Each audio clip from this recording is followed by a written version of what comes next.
Vous savez, des fois, on a le sentiment qu'on a tellement jeûné. On a le sentiment qu'on a fait tellement d'efforts, qu'on prie tellement. Seigneur, depuis je prie, depuis je jeûne, mais ma situation ne change pas. Exactement comme ce riche qui va trouver Jésus et lui dit, moi je fais l'aumône, moi je jeûne, moi je prie. Que faut-il faire pour aller au royaume? Et le Seigneur lui dit, va, vends et viens. Et la Bible dit que le jeune homme s'est retourné, le cœur attristé et le visage abattu. Parce que ce dernier toison, il n'en avait pas la capacité. Et bien aimé, pour ceux qui sont des familiers de la mission de Dieu, de l'œuvre de Dieu, pour ceux qui ont l'habitude de cette proximité avec Dieu, le fait que des fois Dieu ne réponde pas par nos surcharges de prière, nos surcharges de jeûne, qui en réalité, au lieu de nous faire du bien, suscite en nous de l'anxiété, suscite en nous de la fragilité, dépose les germes du doute en nous. Et quand ceci est récupéré par le diable, la voix et la phrase qu'on entend, est-ce que Dieu existe vraiment? Parce que pour nous, le miracle est lié justement au fait qu'on prend beaucoup de temps dans la prière, beaucoup de temps pour jeûner, beaucoup de temps pour servir. Donc la conséquence, c'est qu'il y ait des miracles dans nos vies. Mais je veux t'enseigner ce soir une autre façon d'appeler le miracle. Bien-aimés, voici l'histoire d'une femme que la Bible cite en la nommant la prostituée. Le roi lui-même parle d'elle en disant Rahab la prostituée.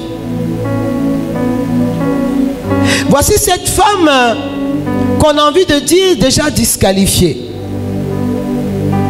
Voici cette femme de mauvaise vie. Et si elle avait été avec nous, on allait dire toi tu vas aller en enfer. Si elle avait été avec nous, on allait lui dire convertis-toi. Si elle avait été avec nous, on allait lui dire jusqu'à quand vas-tu continuer les bêtises que tu fais? Si elle avait été avec nous, on l'aurait livrée au jugement, à la mauvaise réputation et au rejet. Mais voici que cette femme, un seul jour, pose un seul geste qui va la garder de la mort et qui va garder toute sa famille de la mort. Elle a été à travers ce seul jour et ce seul geste la corde par laquelle Dieu va exercer sa miséricorde pour toute une famille. Bien aimé, la Bible dit qu'ils sont rentrés chez elle. Sans les connaître d'abord, elle les a logés. Il y a donc dans le fond de celle qu'on appelle une prostituée une disposition qu'on ne retrouve pas ailleurs.